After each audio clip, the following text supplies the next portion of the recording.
Back to the thicket slunk the guilty serpent, and well might, for Eve, intent now wholly on her taste, naught else regarded. Such delight till then as seemed in fruit she never tasted, whether true or fancied so, through expectation high of knowledge, nor was Godhead from her thought. Greedily she engorged without restraint, and knew not eating death.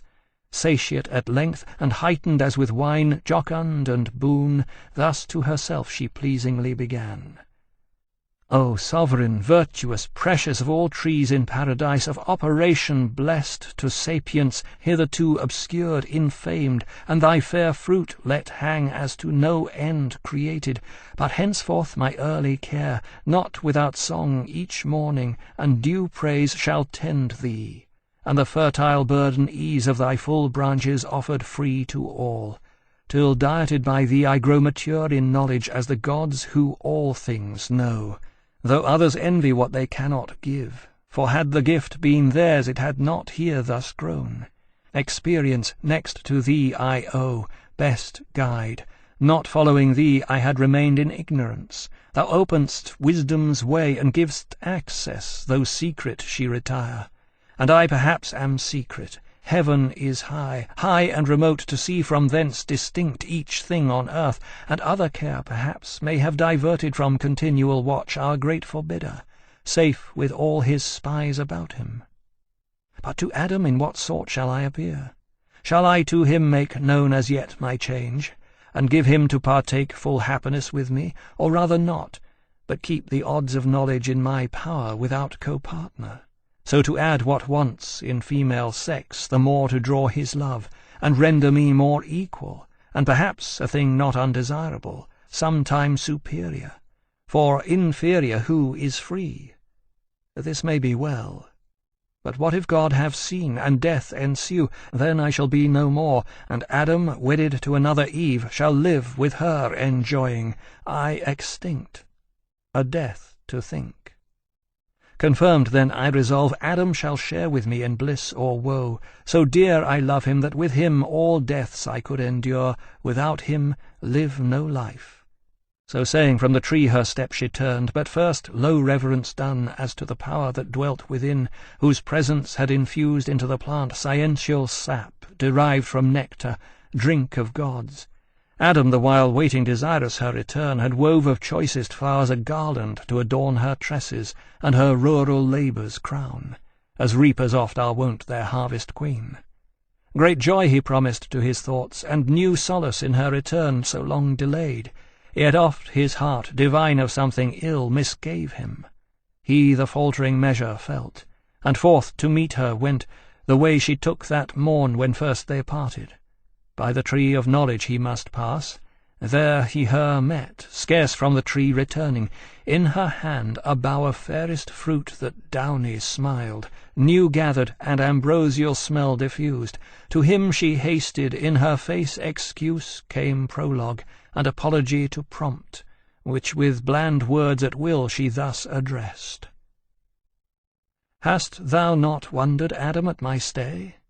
Thee I have missed, and thought it long, deprived thy presence, agony of love till now not felt, nor shall be twice, for never more mean I to try what rash untried I sought, the pain of absence from thy sight. But strange hath been the cause, and wonderful to hear.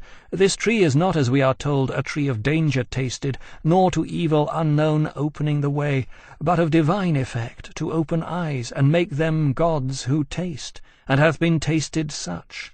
The serpent, wise, or not restrained as we, or not obeying, hath eaten of the fruit, and is become, not dead as we are threatened, but thenceforth endued with human voice and human sense, reasoning to admiration, and with me persuasively hath so prevailed, that I have also tasted, and have also found the effects to correspond, opener mine eyes, dim erst, dilated spirits, ampler heart, and growing up to Godhead, which for thee chiefly I sought, without thee can despise. For bliss, as thou hast part to me, is bliss, tedious unshared with thee, and odious soon.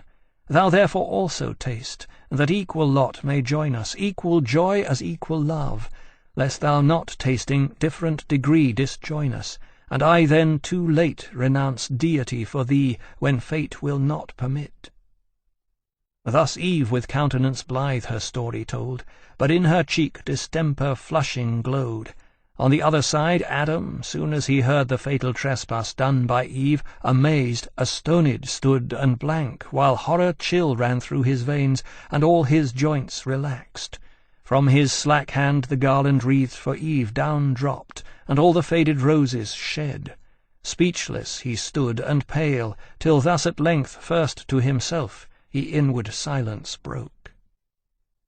O fairest of creation, last and best of all God's works, creature in whom excelled whatever can to sight or thought be formed, holy, divine, good, amiable, or sweet, how art thou lost, how on a sudden lost, defaced, deflowered, and now to death devote! Rather how hast thou yielded to transgress the strict forbiddance, how to violate the sacred fruit forbidden? Some cursed fraud of enemy hath beguiled thee, yet unknown, and me with thee hath ruined, for with thee certain my resolution is to die. How can I live without thee? How forego thy sweet converse, and love so dearly joined, to live again in these wild woods forlorn? Should God create another Eve, and I another rib afford, yet loss of thee would never from my heart. No, no, I feel the link of nature draw me, flesh of flesh, bone of my bone thou art, and from thy state mine never shall be parted, bliss or woe. So having said, as one from sad dismay recomforted, and after thoughts disturbed submitting to what seemed remedialess, thus in calm mood his words to Eve he turned. Bold deed thou hast presumed, adventurous Eve, and peril great provoked, who thus hath dared, had it been only coveting to eye that sacred fruit, sacred to abstinence, much more to taste it under ban to touch. But past who can recall, or done undo, not God omnipotent, nor fate, yet so perhaps thou shalt not die. Perhaps the fact is not so heinous now, for tasted fruit, profaned first by the serpent, by him first made common and unhallowed ere our taste, nor yet on him found deadly, he yet lives as thou saidst, and gains to live as man higher degrees of life, inducement strong to us, as likely tasting to attain proportional assent, which cannot be but to be gods or angels demigods. Nor can I think that God, Creator wise, though threatening, will in earnest so destroy us, his prime creatures, dignified so high, set over all his works, which in our fall, for us created, needs with us must fail, dependent made. So God shall uncreate, by frustrate do, undo, and labour lose, not well conceived of God, who though his power creation could repeat, yet would be loath us to abolish, lest the adversary triumph, and say, fickle their state whom God most favours, who can please him long? Me first he ruined, now mankind, whom will he next? Matter of scorn not to be given the foe. However, I with thee have fixed my lot, certain to undergo like doom. If death consort with thee, death is to me as life. So forcible within my heart I feel the bond of nature draw me to my own in thee, for what thou art is mine. Our state cannot be severed, we are one flesh. To lose thee were to lose myself. So Adam, and thus Eve to him replied, O glorious trial of exceeding love, illustrious evidence, example high, engaging me to emulate, but short of thy perfection, how shall I attain, Adam, from whose dear side I boast me sprung, and gladly of our union hear thee speak, one heart, one soul in both, whereof good proof this day affords, declaring thee resolved, rather than death, or aught than death more dread shall separate us, linked in love so dear, to undergo with me one guilt, one crime, if any be, of tasting this fair fruit, whose virtue, for of good still good proceeds, direct or by occasion hath presented this happy trial of thy love, which else so eminently never had been known. Were it, I thought, death menaced would ensue this my attempt, I would sustain alone the worst, and not persuade thee, rather die deserted, than oblige thee with a fact pernicious to thy peace, chiefly assured remarkably so late of thy so true, so faithful love unequalled. But I feel far otherwise the event, not death, but life augmented, opened eyes, new hopes, new joys, taste so divine that what of sweet before hath touched my sense, flat seems to this and harsh. On my experience, Adam, freely taste, and fear of death deliver to the winds. So saying, she embraced him, and for joy tenderly wept, much won that he his love had so ennobled, as of choice to incur divine displeasure for her sake, or death.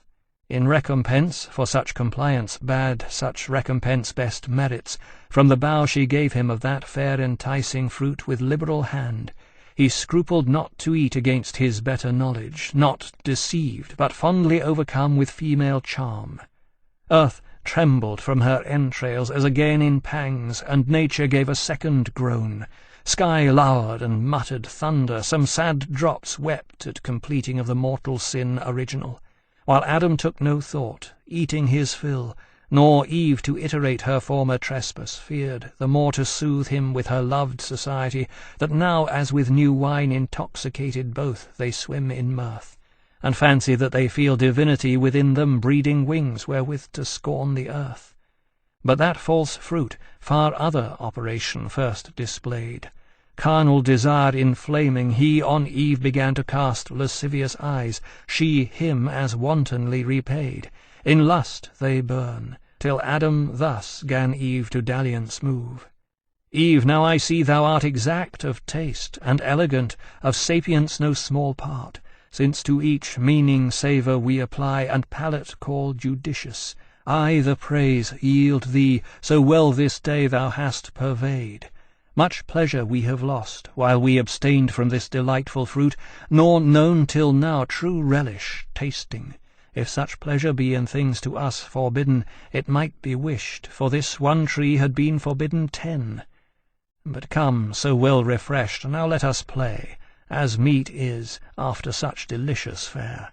For never did thy beauty, since the day I saw thee first and wedded thee, adorned with all perfections, so inflame my sense with ardour to enjoy thee, fairer now than ever bounty of this virtuous tree. So said he, and forbore not glance or toy of amorous intent, well understood of Eve, whose eye darted contagious fire.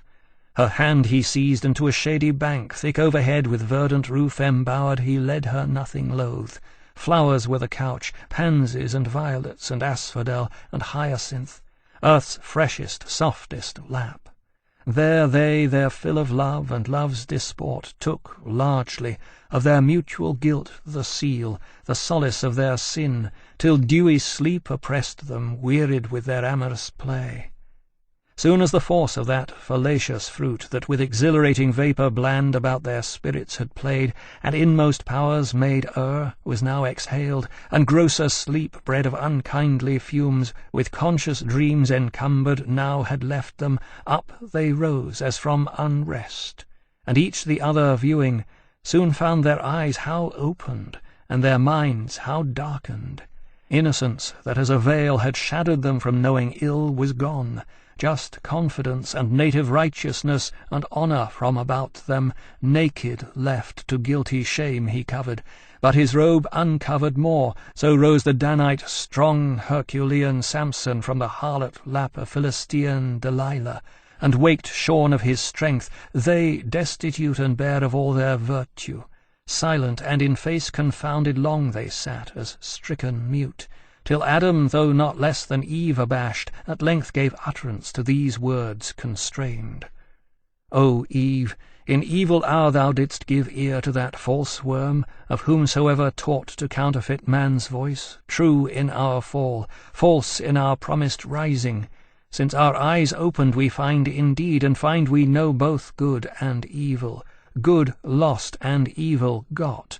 Bad fruit of knowledge, if this be to know, which leaves us naked thus, of honour void, of innocence, of faith, of purity, our wonted ornaments now soiled and stained, and in our faces evident the signs of foul concupiscence, whence evil store. Even shame, the last of evils, of the first be sure then. How shall I behold the face henceforth of God or angel erst with joy and rapture so oft beheld? Those heavenly shapes will dazzle now this earthly with their blaze insufferably bright. Oh, might I here in solitude live savage, in some glade obscured, where highest woods impenetrable to star or sunlight spread their umbrage broad and brown as evening. Cover me, ye pines, ye cedars, with innumerable boughs, hide me where I may never see them more. But let us now, as in bad plight, devise what best may for the present serve to hide the parts of each from others that seem most to shame obnoxious and unseemliest seen. Some tree whose broad smooth leaves together sewed and girded on our loins may cover round those middle parts, that this newcomer, shame, there sit not, and reproach us as unclean. So counselled he, and both together went into the thickest wood. There soon they chose the fig tree, not that kind for fruit renowned, but such as at this day to Indians known in Malabar or Deccan, spreads her arms branching so broad and long, that in the ground the bended twigs take root, and daughters grow about the mother tree, a pillared shade high overarched, and echoing walks between. There oft the Indian herdsman, shunning heat, shelters in cool, and tends his pasturing herds at loopholes cut through thickest shade. Those leaves they gathered, broad as Amazonian targ, and with what skill they had together sewed, to gird their waist, vain covering if to hide their guilt and dreaded shame. Oh, how unlike to that first naked glory! Such of late Columbus found the American so girt with feathered cincture, naked else and wild among the trees on isles and woody shores. Thus fenced, and as they thought their shame in part covered, but not at rest or ease of mind, they sat them down to weep. Nor only tears reigned at their eyes, but high winds worse within began to rise, high passions, anger, hate, mistrust, suspicion, discord, and shook sore their inward state of mind, calm region once and full of peace, now tossed and turbulent. For understanding ruled not, and the will heard not her law, both in subjection now to sensual appetite, who from beneath usurping over sovereign reason claimed superior sway. From thus distempered breast Adam, estranged in look and altered style, speech intermitted thus to Eve renewed. Would thou hadst hearkened to my words, and stayed with me as I besought thee, when that strange desire of wandering this unhappy morn, I know not whence, possessed thee. We had then remained still happy, not as now, despoiled of all our good, shamed, naked, miserable. Let none henceforth seek needless cause to approve the faith they owe. When earnestly they seek such proof, conclude they then begin to fail. To whom soon moved with touch of blame, thus Eve, What words have passed thy lips, Adam severe, imput'st thou that to my default, or will of wandering, as thou call'st it, which who knows but might as ill have happened, thou being by, or to thyself perhaps? Hadst thou been there, or here the attempt, thou couldst not have discerned fraud in the serpent, speaking as he spake, no ground of enmity between us known. Why he should mean me ill, or seek to harm, was I to have never parted from thy side? As good as have grown there still a lifeless rib, being as I am, why didst not thou the head command me absolutely not to go, going into such danger as thou saidst? Too facile then thou didst not much gainsay, nay, didst permit, approve, and fair dismiss. Hadst thou been firm and fixed in thy dissent, neither had I transgressed, nor thou with me. To whom then first incensed Adam replied, Is this the love, is this the recompense of mine to thee, ingrateful Eve, expressed immutable when thou wert lost? Not I, who might have lived and enjoyed immortal bliss, yet willingly chose rather death with thee. And am I now upbraided as the cause of thy transgressing? Not enough severe, it seems, in thy restraint. What could I more? I warned thee, I admonished thee, foretold the danger and the lurking enemy that lay in wait. Beyond this had been force, and force upon free will hath here no place. But confidence then bore thee on, secure either to meet no danger, or to find matter of glorious trial. And perhaps I also erred in overmuch admiring what seemed in thee so perfect, that I thought no evil durst attempt thee. But I rue that error now, which is become my crime, and thou the accuser. Thus it shall befall him who to worth in women over-trusting lets her will rule. restraint she will not brook, and left to herself, if evil thence ensue, she first his weak indulgence will accuse. Thus they in mutual accusation spent the fruitless hours, but neither self-condemning, and of their vain contest appeared no end.